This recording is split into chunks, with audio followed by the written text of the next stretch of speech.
마태복음 6장 9절부터 13절까지의 말씀을 제가 대신 봉독해 드리겠습니다. 하나님의 말씀을 들으십시오. 그러므로 너희는 이렇게 기도하라. 하늘에 계신 우리 아버지여, 이름이 거룩히 여김을 받으시오며 나라가 임하시오며 뜻이 하늘에서 이루어진 것 같이 땅에서도 이루어지이다. 오늘 우리에게 일용할 양식을 주시옵고 우리가 우리에게 죄 지은 자를 사하여 준 것 같이 우리 죄를 사하여 주시옵고 우리를 시험에 들게 하지 마시옵고 다만 악에서 구하시옵소서. 나라와 권세와 영광이 아버지께 영원히 있사옵나이다. 아멘.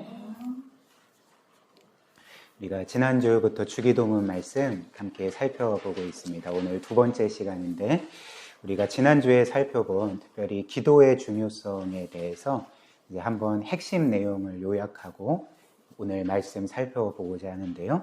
지난주 말씀 내용의 핵심은 기도는 우리의 삶에 가장 중요하다. 왜 중요하냐면 기도는 하나님과의 영적이고 친밀한 기쁨의 교제를 나누는 일이기 때문에 그렇다라고 이제 우리가 함께 말씀을 살펴보았습니다. 그래서 하나님께서는 늘 우리가 기도로 그분께 나아오기를 원하시고 그분과의 이 친밀하고 기쁨의 교제를 나누시기를 누구보다도 원하십니다. 그래서 하나님께서 우리에게 기도를 명하실 때는 뭔가 우리가 억지로 해야 되는 무거운 짐으로써 우리에게 그 기도를 명하시는 것이 아니라 이제 이 기도 자체가 하나님의 기쁨을 누릴 수 있는 최고의 은혜의 방편이기 때문에 하나님은 계속적으로 우리에게 기도하라 명하시고 이제 기도하라 명하시는 것은 내가 너희와 교제하기를 원한다. 나는 너희를 원한다. 나의 기쁨을 누리기를 원한다. 라는 이제 초청이라 할 수가 있는 거죠. 그래서 하나님께서 우리와 이렇게 교제하기를 원하신다는 것을 이제 가장 잘 보여주는 성경적인 증거는 이제 하나님이 우리를 구원하셨을 뿐만 아니라 그분의 자녀로 삼아주셨다는 것에 있다는 거죠.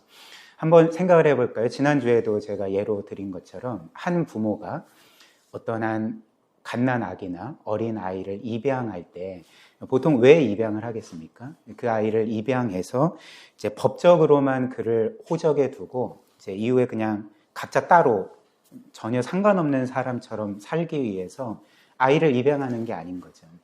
한 아이를 어찌됐든 결단해서 입양하는 것은 그 아이를 책임 있게 사랑하고 기뻐하고 그 아이와 어찌됐든 평생 더불어 행복하게 살기 위해서 입양하는 것 아닙니까? 성경이 하나님께서 우리를 구원하신 것을 우리를 입양한 것으로 말할 때, 자녀가 아닌 우리를 하나님의 자녀로 입양한 것으로 말할 때 하나님도 똑같다는 것이죠. 우리를 사랑하셔서 우리와 함께 더불어 영원토록 기쁨을 누리며 살아가시기 위해서 우리를 구원하셨다는 것, 우리가 기억해야 한다는 것입니다. 그리고 우리가 이 땅에 거하는 동안 이제 하나님과의 교제할 수 있는 이제 주요한 장이 바로 기도이기 때문에 하나님은 우리에게 지속적으로 기도하라 이제 말씀을 하시는 거죠. 그리고 이 기도가 또 중요한 것은 하나님과의 이런 기쁨의 교제를 나눌 뿐만 아니라 우리가 구원받은 이후에 우리가 만약에 기도하지 않으면 하나님과의 이런 영적인 교제를 지속적으로 가지지 않는다면 우리는 영적으로 이런 그 생명이 풍성한 삶을 결코 살아갈 수 없기 때문에 그렇습니다. 우리는 구원받은 이후로도 우리 홀로 잘 살 수 있는 존재들이 아니거든요. 우리는 조금만 기도하지 않고 하나님의 은혜를 구하지 않고 특별히 하나님 없이 하나님이 전혀 나에게 중요하지 않는 분 같이 그렇게 살아가게 될 때 우리의 영혼은 메말라가고 피폐해지고 그래서 성경이 우리에게 분명히 이런 하나님과의 기쁜 교제 가운데 누리는 평안함과 자유함과 복을 약속했는데 이건 그냥 우리에게 글자일 뿐이고 우리의 실제의 삶 가운데는 영적으로 굉장히 고단하고 공고하고 피폐한 삶을 살아갈 수밖에 없다는 거죠. 그렇기 때문에 우리는 우리의 이런 영적인 진정한 생명을 위해서 주께서 말씀하신 것처럼 내가 이 땅에 온 것은 너희에게 생명을 얻게 하고 그 생명을 더 풍성하게 누리게 하기 위함이다. 이렇게 말씀하시지 않았습니까? 그 참된 생명을 우리가 풍성하게 누리기 위해서는 이제 지속적으로 기도하며 하나님께 나아가야 한다는 거죠. 그래서 하나님께서는 어찌됐든 우리를 그분과의 친밀한 교제로 초대하시고, 그리고 너희가 기도할 때 이제 내가 너희에게 가르쳐 준 대로 이제 기도하라 명하시지 않았습니까? 그래서 이런 그 친밀한 관계가 기도에서 가장 중요하다는 것을 오늘 이 말씀이 우리에게 알려주는데, 특별히 주기도문의 첫 말, 이것이 이제 하나님과의 친밀한 교제 가운데 우리가 기도하는 것임을 우리에게 알려주는 거죠. 주기도문은 어떤 기도로, 어떤 말로 시작이 됩니까? 그 우리의 기도의 대상을 부르는 것으로 시작을 하는데, 우리가 주기도문으로 기도할 때 단지 그 우리의 기도의 대상을 하나님으로 부르지 않고 하늘에 계신 우리의 아버지라고 이렇게 부르는 것입니다. 그러니까 이렇게 시작이 되는 거죠. 그래서 주님께서는 너희는 너희의 기도의 대상인 하나님을 너희의 아버지라 부르라 이렇게 말씀하실 때에 이제 바꿔 말하면 우리에게 이렇게 말씀하신 것과 같습니다. 나는 너희의 아버지고 너희는 나의 사랑받는 자녀다. 나는 너를 너무나도 사랑하고 너를 기뻐하고 너희와 교제하기를 원한다. 그렇기 때문에 너희는 자녀로서 나를 아버지로 부르며 끊임없이 나에게 기도로 나오라. 나와 교제하라. 라는 그런 어떤 면에서 하나님의 요청이 이 주기도문의 시작인 이제 하늘에 계신 우리 아버지여 라는 이제 부름의 의미라는 것입니다. 그래서 저는 오늘 이 하늘에 계신 우리 아버지여 라는 이 말에, 문장에 담긴 이제 의미를 여러분들과 함께 이제 하나하나씩 살펴보고자 하는데요. 이제 세 부분으로 살펴보겠습니다. 첫 번째는 이 하늘에 계신 우리 아버지여라는 부름에 담긴 그 하나님의 사랑에 대해서 살펴볼 거고요. 그리고 두 번째는 우리가 하나님을 우리의 아버지로 부를 때에 이것이 우리에게 기도의 담대함을 준다는 것 함께 살펴보고, 마지막으로는 우리가 기도할 때 우리가 겪는 그 가장 큰 어려움 중에 하나인 우리가 하나님의 자녀 같지 않을 때, 그렇게 생각되지 않을 때 우리는 어떻게 기도할 수 있을까? 그러니까 첫 번째는 하나님의 사랑, 두 번째는 기도의 담대함, 세 번째는 기도가 안 될 때, 우리가 하나님의 자녀 같지 않을 때 우리는 어떻게 기도해야 되는가? 이렇게 세 부분으로 함께 살펴보도록 하겠습니다. 첫 번째로 이 주기도문의 하늘에 계신 우리 아버지여라는 부름은 우리에게 하나님의 사랑을 기억하게 하고 생각하게 하고 묵상하게 한다는 거죠. 왜 그럴까요?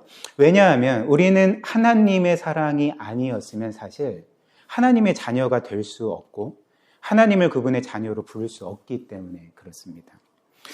거의 대부분의 성도들이 일평생 가장 자주 빈번하게 사용하는 기독교적인 용어 중에 하나가 바로 하나님을 아버지로 부르는 것 아니겠습니까? 그래서 그냥 무심결에 그냥 거의 자동적으로 뭔가 좀 힘든 일이 있거나 뭐 좀 그 마음 아픈 일이 있으면 아버지여 이렇게 하지 않습니까? 그러니까 어떤 면에서 우리 평생에 가장 자주 사용하는 기독교의 용어라 할 수가 있는 거죠.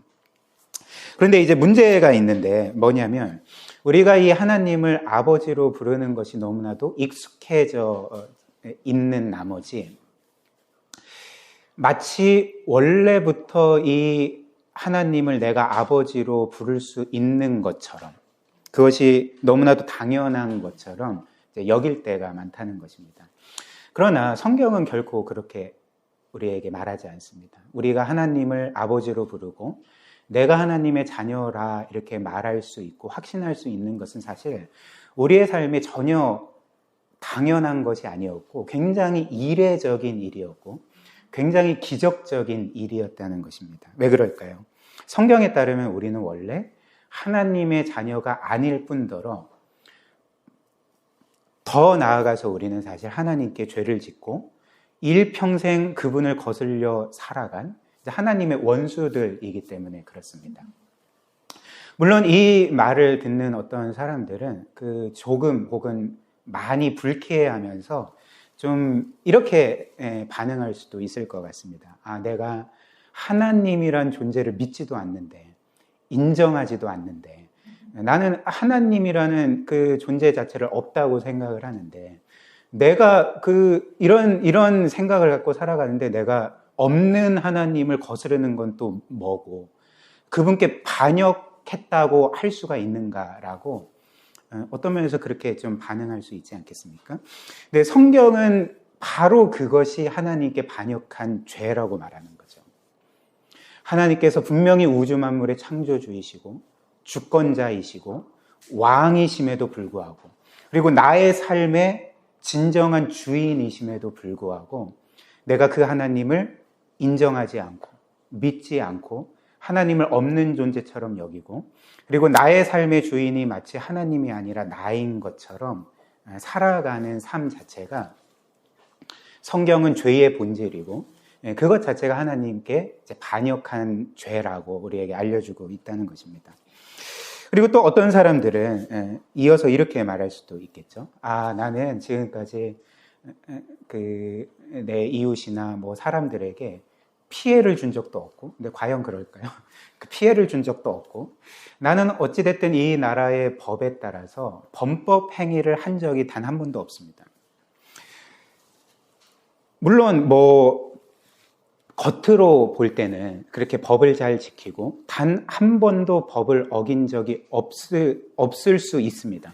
그럴 수 있죠. 우리 대부분도 사실 뭐 여러분들이 뭐 어떤 큰 범죄를 저질렀다거나 사회적으로 지탄받는 일을 행한 적은 없으리라 생각을 합니다.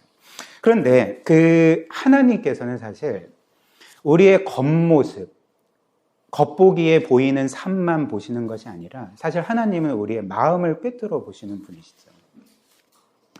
우리의 마음이 어떤 것인지, 우리의 마음에 어떤 것들이 있고, 그리고 우리는 어떤 생각과 마음을 품고 사는지를 하나님은 늘 끊임없이 보시고 모든 것들을 아시는 분이라는 것입니다. 그렇다면 사람들의 마음에는 보통 어떤 것이 있을까요? 여러분들의 마음에는 보통 어떤 것들이 있습니까? 이에 대해서 우리 주님께서 이제 이런 말씀을 하셨거든요. 마태복음 15장 18절부터 20절 한번 보십시오. 우리의 마음을 창조하시고 보시는 주님께서 이제 우리의 마음에 어떤 것이 있는지를 이렇게 말씀하십니다. 입에서 나오는 것들은 마음에서 나오나니 이것이야말로 사람을 더럽게 하느니라. 마음에서 나오는 것은 악한 생각과 살인과 간음과 음란과 도둑질과 거짓 증언과 비방이니 이런 것들이 사람을 더럽게 하는 것이라, 이렇게 말씀을 하십니다.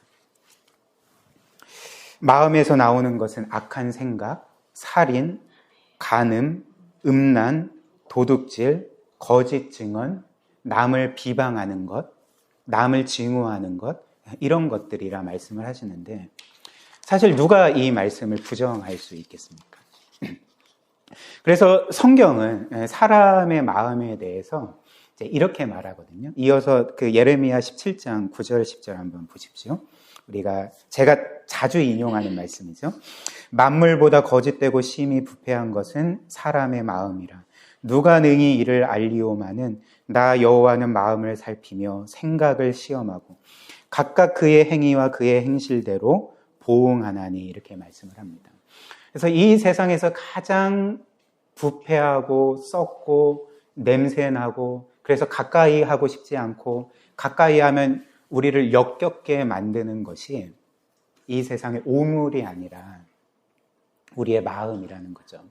이 세상에서 가장 흉악한 죄인의 마음을 말하는 것이 아니라 보편적인 사람의 마음을 말하고 있는 것입니다. 우리의 마음이 그렇다는 거죠.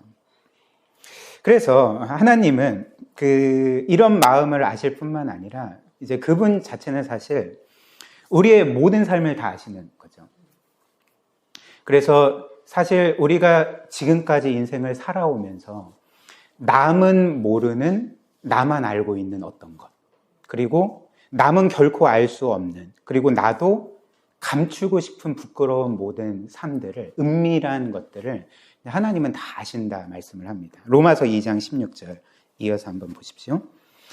곧 나의 복음에 이른 바와 같이 하나님이 예수 그리스도로 말미암아 마지막 날에 사람들의 은밀한 것들, 은밀한 삶을 감추고 싶은 삶들을 심판하시는 그날이 마지막 날이다, 이렇게 말씀을 하고 있습니다. 사랑하는 여러분, 만약 우리가 한번 이런 가정을 해볼까요? 만약 우리에게 지금 내 옆에 있는 사람과 이 세상의 모든 사람들의 마음을 꿰뚫어 볼 수 있는 능력이 있다고 한번 생각을 해봅시다.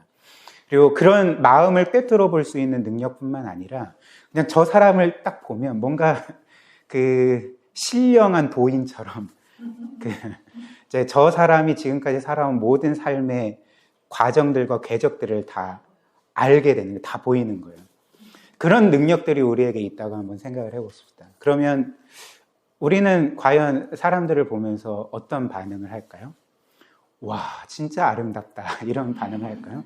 오, 저런 아름다운 삶, 이런 시적으로 이렇게 찬양하고 그렇게 할까요? 그렇지 않습니다. 당장 우리 서로만 쳐다보더라도 어떻게 이런 더러운 죄인이 있나 하며 역겨워하면서 도저히 서로를 쳐다볼 수 없을 것입니다. 그리고 속으로 정죄하고 그 사람을 어찌됐든 최대한 멀리하고 싶어 할 것입니다. 그 사람으로부터 도망칠 것입니다. 저도 마찬가지입니다. 그런데 이렇듯이 그 하나님께서는 우리의 모든 것들을 다 아신다는 거죠. 우리의 마음에 뭐가 있고, 그리고 과거에 우리가 어떤 삶을 살았고, 또 남들은 모르는 나의 은밀한 모든 죄악들을 하나님께서 다 아신다고 합니다. 다른 사람들은 나에 대해서 그런 부분들을 몰라서 다행이지만 하나님은 나에 대한 이 모든 것들을 다 아신다고 그러면 여러분들이 이성적으로 생각할 때 하나님이 나 자신을 어떻게 대하셔야지 합당하겠습니까?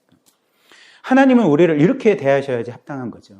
너 같은 죄인이 하면서 우리를 역겨워하시고, 그리고 우리를 내치시고, 우리의 죄에 대해서 정말 불타는 노로 진노하시고 우리를 당장 심판하셔야지 합당한 것 아니겠습니까? 그러나 놀랍게도 하나님께서는 그 모든 것들을 다 아심에도 불구하고 우리를 사랑하신다 말씀을 하는 거죠. 내가 너를 긍휼히 여기고, 내가 너를 이 세상에서 가장 가치 있고 귀하게 여기고, 그리고 나는 너를 품어주기를 원한다라고 말씀을 하시는 거죠. 그리고 이런 마음으로 우리를 사랑하시고 긍휼히 여기심으로 우리를 구원하신 것이 바로 이제 하나님이 우리에게 행하신 일 아닙니까? 그래서 하나님께서 우리를 구원하시기 위해 어떤 일을 행하셨을까요? 심지어 그분의 영원한 외아들이신, 눈에 넣어도 아프지 않을 자신의 생명보다 더 귀한 그 외아들 예수님을 우리를 위한 구세주로 이 세상에 보내시고, 그리고 우리의 모든 죄악들을 대신 담당하게 하심으로 십자가에 못 박아 죽이심으로써 우리의 감추고 싶은 과거의 모든 죄와 현재 짓고 있는 모든 죄와 미래에 지을 모든 죄들을 영원히 사하셨다, 영원히 해결하셨다 말씀을 하는 거죠. 그래서 요한일서 4장 9절 10절 하나님의 사랑에 대해서 이렇게 말해주지 않습니까? 이어서 한번 보십시오. 하나님의 사랑이 우리에게 이렇게 나타난 바 되었으니 하나님이 자기의 독생자를 세상에 보내심은 그로 말미암아 우리를 살리려 하심이라. 사랑은 여기 있으니 우리가 하나님을 사랑한 것이 아니요 하나님이 우리를 사랑하사 우리 죄를 속하기 위하여 화목제물로 그 아들을 보내셨음이라, 이렇게 말씀을 합니다. 그리고 하나님은 우리를 단지 이런 죄와 영원한 사망과 영원한 심판에서 건지셨을 뿐만 아니라 더 나아가 우리를 그분의 양자로 입양하셔서 우리를 그분의 아들과 딸로 삼아주셨다, 이렇게 말씀을 하고 있는 거죠. 그래서 요한복음 1장 12절 영접하는 자, 즉 예수 그리스도 구세주를 믿고 의지하는 자는 곧 그 이름을 믿는 자들에게는 하나님의 자녀가 되는 권세를 주셨다, 이렇게 말씀을 하는 거죠. 사랑하는 여러분, 이것이 바로 우리가 주기도문을 가지고 기도할 때마다, 맨 처음 하나님을 우리의 하늘에 계신 아버지로 부를 때마다 기억해야 될 그 놀라운 사랑입니다. 물론 우리는 왜 하나님이라는 분이 나를 이처럼 사랑하셨는지, 그리고 나를 위해서 왜 이런 희생까지 치르셨는지, 왜 나를 위해서, 나 같은 죄인을 위해서 그 아들까지 처참하게 십자가 위에 그렇게 죽임당하도록 내어주셨는지 우리는 도저히 이해할 수 없고 감히 헤아릴 수조차 없는 사랑입니다. 그러나 우리가 한 가지 알 수 있는 분명한 사실이 있는 거죠. 그 사실이 무엇일까요? 우리가 하나님께서 우리를 왜 사랑하셨는지, 왜 이런 희생을 치르셨는지는 우리는 결코 알 수 없지만 한 가지 분명히 알 수 있는 사실은 우리 모두는 그 사랑을 받을 자격이 없다는 거죠. 우리는 그런 사랑을 받을만 하기 때문에 하나님이 우리를 사랑하신 것이 아니라 도리어 하나님께서 그런 우리를 사랑하시기로 결정하셨기 때문에, 그리고 우리를 사랑하시는 것을 우리는 이해할 수 없지만 기뻐하셨기 때문에 그 하나님은 이처럼 우리를 사랑하시고 이처럼 우리를 위해 희생하시고 그 외아들의 대속 안에서 우리를 그분의 자녀로 삼아 주셨다는 것입니다. 이것이 바로 우리가 늘 어떤 면에서 생각 없이 되뇌이는 은혜의 진정한 의미인 거죠. 이것이 바로 하늘에 계신 우리 아버지여라는 어떤 면에서 우리가 늘 습관적으로 부르는 그 호칭이 우리에게 알려주는 우리가 받은 그 놀라운 사랑인 것입니다. 그 다음 두 번째로 하늘에 계신 이 우리 아버지여라는 부름은 그렇기 때문에 우리가 이런 하나님의 사랑을 받고 자녀가 되었기 때문에 이제 우리에게 기도의 담대함을 주는 거죠. 우리는 늘 하나님께 담대하게 나아갈 수 있고 그분께 기도할 수 있게 되는 것입니다. 그리고 이는 기도와 관련해서 이 기독교가 이 세상의 모든 종교와 구별되는 이제 분명한 지점 중에 하나이라 할 수가 있거든요. 이 세상의 종교들에서 사람들이 자신의 신들에게 기도하지 않습니까? 근데 그들이 기도하는 그 기도의 대상인 신들은 사실 사람들을 조건 없이 사랑해주는 신들이 아닙니다. 뭔가 그 사람을 원래부터 귀하게 여기고 그 사람들을 기뻐하고 그래서 그 사람들과 뭔가 기쁨의 교제를 나누며 더불어 살기를 원하는 신들이 아니라는 거죠. 이 세상 종교들의 신들은 기본적으로 너가 나의 사랑을 받고 싶냐? 그리고 너가 나에게 어떤 것을 받기를 원하느냐? 그렇다면 자격 조건을 갖추어라. 만약에 너가 자격 조건을 갖추지 않는다면 나는 너의 기도를 받지 않겠다라고 이제 말하는 신들이라는 거죠. 그러나 우리는 그 하나님께 나아갈 때, 하나님께 기도할 때는 그 어떤 자격 조건도 갖출 필요가 없다는 거죠. 왜 그럴까요? 계속 우리가 살펴보는 것처럼 하나님은 우리의 아버지시고 우리는 그분의 자녀이기 때문에 그렇습니다. 자녀가 부모에게 자격 조건을 갖춰야지 나아갈 수 있을까요? 뭔가 자녀가 부모에게 말을 걸면 너 같은 자가 하면서 이렇게 감히 나한테 말을 걸어? 뭐 이렇게 하는 부모 없지 않습니까? 그러니까 하나님도 마찬가지라는 거죠. 우리가 그분의 자녀이기 때문에 그분이 우리의 아버지이시기 때문에 우리에게는 더 이상 그 어떤 자격 조건도 필요 없이 언제든지 그분께 담대하게 나아가 기도할 수 있다는 것입니다. 이를 예를 들어 볼까요? 그러니까 과거에 왕이라는 존재가 있지 않습니까? 근데 왕은 사실 그 나라의 백성이라고 해서 그냥 마음대로 만날 수 있고 나아갈 수 있는 존재가 아니었죠. 지금의 대통령도 마찬가지죠. 여러분들이 물론 여러분들이 어떤 정치적인 성향을 갖고 있는지 저로서는 알 수는 없겠지만 대통령을 너무나도 사랑해서 이 사람을 내가 꼭 만나야 되겠다 해서 지금은 이제 청와대가 아니죠. 어찌됐든 용산에 있는 대통령 집무실로 가서 막 대통령을 만나려고 하면 여러분들을 결코 만날 수가 없습니다. 국민이라 할지라도요. 그리고 미국 같은 경우에는 한 사람이 막 백악관으로 돌진하면 총 맞아 죽거든요. 그러니까 그렇게 될 수가 없는 거죠. 그런데 그럼에도 불구하고 왕에게 수시로 나아갈 수 있고 왕의 집무실을 제 집 드나들듯이 그렇게 들어갈 수 있는, 마음대로 들어갈 수 있는 사람이 있죠. 그리고 심지어 새벽에 목마르다고 왕을 깨워서 물 좀 달라고, 물 좀 갖다 달라고 할 수 있는 단 한 사람이 있습니다. 누굴까요? 그 왕의 자녀인 거죠. 이와 같이 하나님께서 이 세상에 우주 만물의 창조주이시고 주권자이시고 우리는 우주의 먼지와 같은 피조물일지라도 우리와 하나님과의 격차는 무한할지라도 우리가 그분의 자녀이기 때문에 담대하게 하나님께 나아가는, 그분께 기도하는, 우리의 어떤 삶의 고난과 아픔을 그분께 진실하게 토로할 수 있고 도움을 구할 수 있고 위로를 받을 수 있는 것이 바로 우리 자녀들의 특권이라 할 수가 있는 거죠. 특별히 우리의 하늘 아버지께서는 이렇게 우리를 무한히 사랑하셔서 자녀인 우리에게 가장 선하고 좋은 것을 주시기를 원하시는 분이십니다. 그리고 그분의 우리의 유익을 마치 그분의 유익인 것처럼 여기면서 우리의 최고의 유익을 위해서 지금도 최선을 다해 일하고 계시는 분이 바로 우리 하나님 아버지시라는 거죠. 그래서 우리가 이것을 기억할 때 우리는 하나님께 담대하게 기도할 수 있을 뿐만 아니라 우리가 기도하면서 기도 응답을 받지 못할 때라도 우리는 여전히 우리 하늘 아버지의 선하심과 지혜를 신뢰할 수 있게 되는 것입니다. 예를 들어 볼까요? 우리는 보통 하나님께 간절하게 기도한 후에 그 결과로서 뭔가 기도 응답을 받을 때 어떤 생각이 들까요? 진짜 하나님이 나를 사랑하시는구나. 하나님은 정말 선하시구나. 이런 생각을 갖게 되고, 그런데 정말 오랜 세월 동안 간절하게 애타게 기도를 했는데도 기도 응답이 없습니다. 그래서 그럴 때는 우리가 낙심하며 하나님이 나를 사랑하시는 것이 맞을까? 혹은 하나님이 나에게 화나신 것은 아닐까? 그러니까 이런 생각을 하게 되지 않습니까?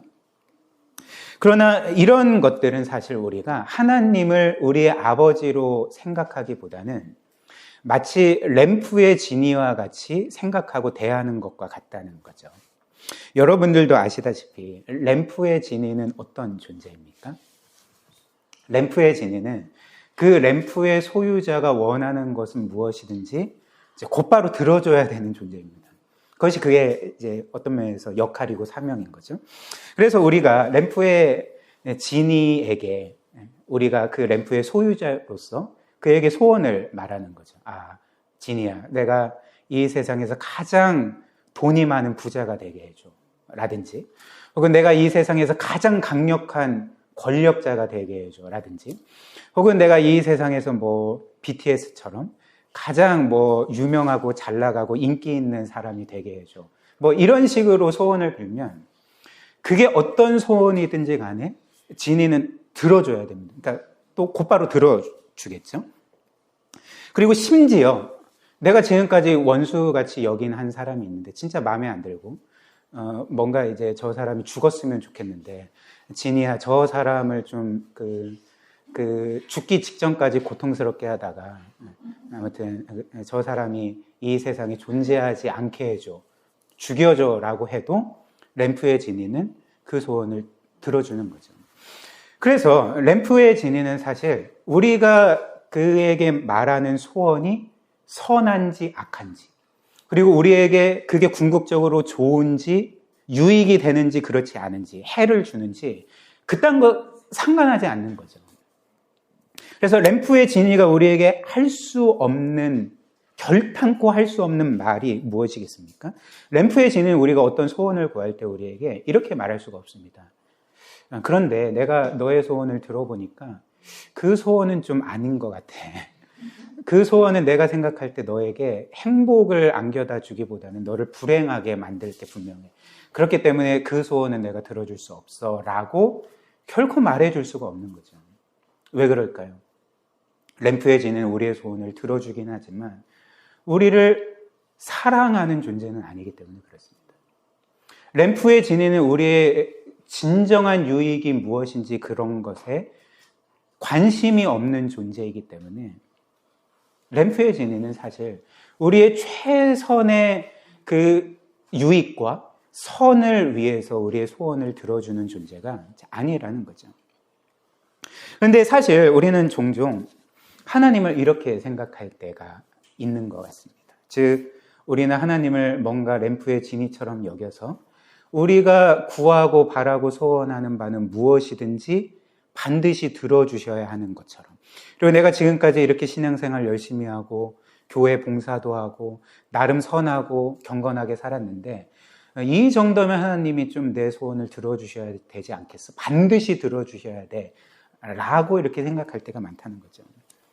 그런데 하나님이 만약에 램프의 지니와 같은 존재라면 우리의 기도 생활에는 아마 재앙이 임할 것입니다.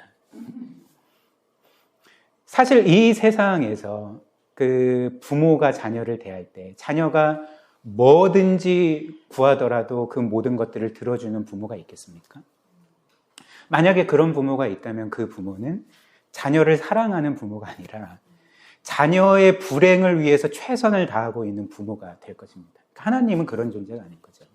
하나님은 우리의 아버지시고 우리를 지극히 사랑하시는, 자녀인 우리를 지극히 사랑하시는 아버지시기 때문에 하나님은 우리의 소원이 아니라, 물론 우리의 소원을 들어주실 때도 있지만 그분이 우리에 대해서 갖는 그 가장 선한 계획에 따라서, 그리고 그분이 무한한 지혜와 지식으로 판단할 때 우리에게 가장 선하고 좋은 것을 주시기를 원하시고 그것을 실제로 주시는 우리의 아버지라는 것을 우리가 기억해야 한다는 거죠. 그래서 이것을 우리가 기억할 때 우리는 기도 응답이 될 때뿐만 아니라 기도 응답을 받지 못할 때라도 하나님의 선하심과 지혜를 신뢰할 수가 있습니다. 그래서 우리가 오랫동안 간절하게 기도한다 할지라도 응답받지 못할 때는 우리가 어떻게 생각할 수 있겠습니까? 우리가 구하는 것이 그 자체로 좋은 것이라 할지라도 하나님은 더 선하고 좋은 것을 나에게 주시기를 원하시기 때문에 기도 응답을 늦추시고 있다는 것을 우리가 깨닫게 되는 거죠. 혹은 우리가 구하는 것이 정말 우리에게 가장 선하고 좋은 것이라 할지라도 하나님은 그것을 우리에게 언제, 어떤 과정을 통해서 주실 때 우리에게 가장 좋을지를 알고 계시는 분 아니겠습니까? 그렇기 때문에 하나님은 어떤 면에서 때를 기다리고 계시는 것이죠. 그래서 그것이 어떤 때에 우리에게 주어질 때 가장 좋은지를 기다리시면서 때로는 우리의 기도 응답을 늦추신다는 것입니다. 그러나 우리가 확신할 수 있는 것은 무엇일까요? 하나님은 반드시 우리에게 가장 선하고 은혜롭고 영광스러운 복을 풍성하게 베푸시길 원한다. 우리의 삶을 한치의 오차도 없이 가장 선하고 복되고 영광스럽게 지금도 인도하고 계시고, 때로는 나의 죄와 불순종과 실패와 불완전함으로 인해서 이 세상에서 고통을 겪기도 하지만 그럼에도 불구하고 하나님은 그 모든 것도 주관하고 계셔서 결국에는 로마서 8장의 말씀처럼 모든 것이 합력하여 선을 이루게 하실 거다라는 그 믿음을 가지고 하나님의 선하심과 지혜를 신뢰하면서 우리는 계속적으로 기도할 수 있게 되는 것입니다. 그리고 하나님도 이것을 우리에게 원하시는 거죠. 우리가 기도 응답을 받으면 하나님은 나를 사랑하시고, 그리고 기도 응답이 없으면 하나님은 나를 사랑하시지 않는 것 같아.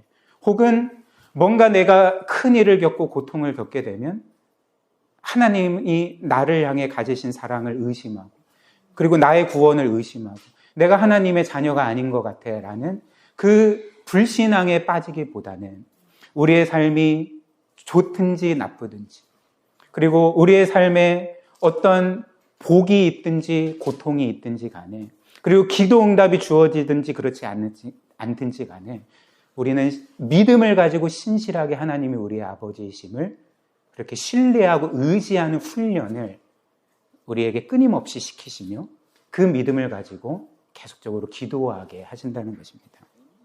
이것이 바로 오늘 이 말씀이 우리에게 이제 두 번째로 주는 메시지라 할 수가 있는 거죠. 그리고 마지막 세 번째로, 그렇다면 우리가 이제 기도할 때 기도가 안 될 때가 있는데, 특별히 우리의 기도의 삶 가운데 이제 기도할 수 없게 만드는 이제 큰 어려움들이 있지 않습니까? 이제 그런 어려움 중에 가장 큰 어려움들, 그게 무엇일까요? 여러분들은 어떤 것입니까? 아마도 이런 것이지 않을까요? 내가 어떤 죄를 지었을 때. 그래서 그 죄로 인해서 양심의 가책을 느끼고 그 죄로 인해서 내가 뭔가 하나님의 자녀와 같이 생각되지 않을 때에 우리는 그분께 담대하게 나아갈 수 없고 기도할 수 없게 되는 거죠. 그러니까 이런 경우에 우리는 이제 어떻게 해야 되는가? 이런 경우에 우리가 해야 되는 일은 이제 한 가지밖에 없습니다. 그것이 무엇일까요? 나는 죄를 지었고, 나는 실패했고, 나는 여전히 연약하고 불완전하지만 그런 나의 죄와 실패에 함몰되지 아니하고 그런 죄인인 나를 위해서 그리스도께서 행하신 일들을 기억하는 거죠. 그리스도께서 나를 위해서 행하신 모든 구원을 다시금 기억하고 바라보고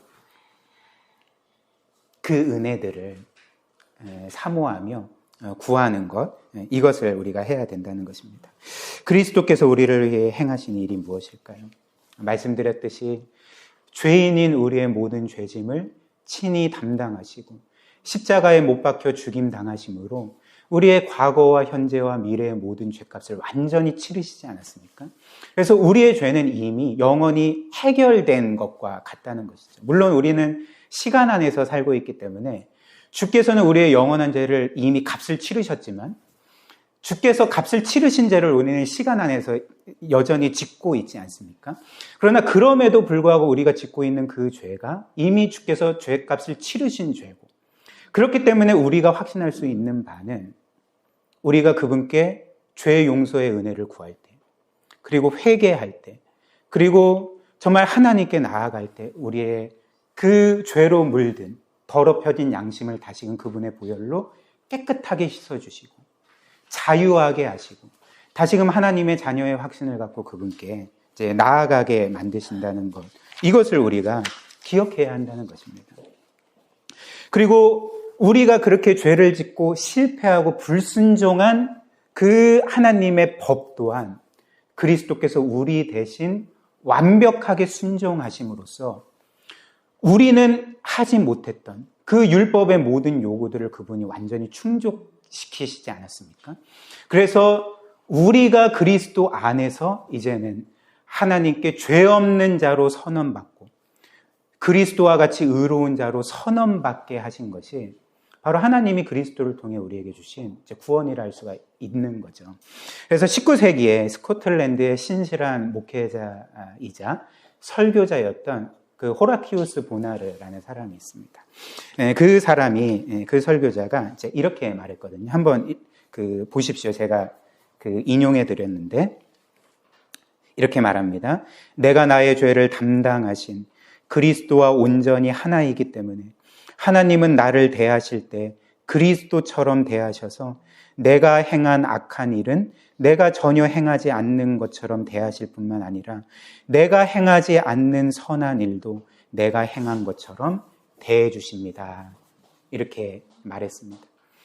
즉 그리스도께서 우리의 대표로서 그리스도께서 죄인인 우리를 그분과 하나로 묶으셔서 우리 대신 십자가에서 죽으심으로 죄값을 치르신 것을 마치 우리가 죄값을 치르신 것으로 여겨서 너희에게는 이제 죄가 없다 선언해 주시고 또 그리스도께서 우리를 대표하여 모든 율법에 완벽하게 순종하신 의로움을 우리는 죄밖에 지은 것이 없는데 너희는 그리스도처럼 내 모든 법에 완벽하게 순종한 의로운 자다 선언해 주신다는 말이 되는 거죠. 그래서 이어서 이렇게 말하죠. 어떤 의미에서 나는 여전히 진노 아래에 있는 비참한 죄인입니다. 그러나 또 다른 의미에서 나는 나와 하나이신 그리스도의 완전함 때문에 하나님 앞에 나아갈 수 있고 완전히 의로운 자로 받아들여집니다. 그리고 영원히 그렇게 의로운 자로 있게 될 것입니다. 이렇게 우리에게 전해주고 있는 거죠. 그러므로 그 맥체인 성경 읽기표로 유명한 그 로버트 머리 맥체인이라는 그 신실한 목회자, 설교자가 우리에게 이렇게 권면을 하는 거죠. 여러분들이 여러분을 한 번 주목할 때마다 예수 그리스도 구세주를 10번 주목하십시오라고 말하는 거죠. 우리가 죄를 지을 때 영적으로 실패하고 주저앉을 때에 우리 자신의 죄와 실패에 함몰되지 아니하고 그래서 그렇게 됨으로써 우리가 우리를 향한 하나님의 사랑과 우리의 구원과 하나님의 자녀된 것을 의심하지 않고 우리를 구원하신 그리스도를 10번 주목하여서 그리스도 안에서 우리가 영원토록 완전한 자가 되었다는 것을 확인하라는 거죠. 끊임없이. 이렇게 할 때 우리는 우리가 하나님의 자녀 같지 않게 생각될 때 다시 한번 그리스도 안에서 구원의 확신을 갖고 기도하며 하나님 앞으로 담대하게 나아갈 수 있게 되는 것입니다. 특별히 우리의 죄와 불순종은 하나님의 사랑을 단 그 한눈금도 줄어들게 만들 수가 없습니다. 19세기의 영국의 목회자였던 옥타비우스 윈슬로우는 이제 그의 한 설교에서 이 하나님의 사랑에 대해서 이렇게 은혜롭게 설명을 했습니다. 한번 보십시오. 하나님은 어제나 오늘이나 영원토록 동일하십니다. 그러므로 당신의 사랑이나 믿음의 쇠퇴도 당신을 향한 그분의 사랑을 결코 변경할 수 없습니다. 당신의 완고함은 그분의 사랑을 가라앉게 만들지 못하며 오히려 활발하게 만듭니다. 당신의 변덕스러움은 그분의 사랑을 해할 수 없고 당신의 죄악됨은 그분의 사랑을 잃게 할 수 없습니다. 왜냐하면 하나님은 영원히 동일하시기 때문입니다. 당신은 불성실하지만 하나님은 신실하십니다. 하나님은 우리 자신을 향한 사랑에 대해서 그분 자신을 부정하실 수가 없습니다. 사랑하는 여러분, 하나님은 우리를 이처럼 사랑하십니다. 우리는 도저히 이해할 수도 없고 헤아릴 수도 없지만 하나님은 우리를 영원토록 변함없이 그분의 외아들을 우리를 위해 아낌없이 내어주신 그 무한한 크기로 지금도 우리를 사랑하고 계시다는 거죠. 따라서 우리의 죄와 허물은 그분의 사랑을 결코 취소할 수 없고 줄어들게 만들 수도 없고 변경케 할 수도 없습니다. 사도 바울이 말하는 것처럼 그리스도 안에 있는 하나님의 사랑에서 누구도 어떤 것도 우리를 끊을 수가 없습니다. 이 사랑을 기억하며 하늘에 계신 우리 아버지께서 우리를 이처럼 사랑하신다는 것을 늘 기억하며 그 아버지의 이름을 부르며 늘 기도하는, 그리고 기도를 통해 하나님과의 이 복된 교제 나누시는 여러분 되시기를 주님의 이름으로 축복합니다.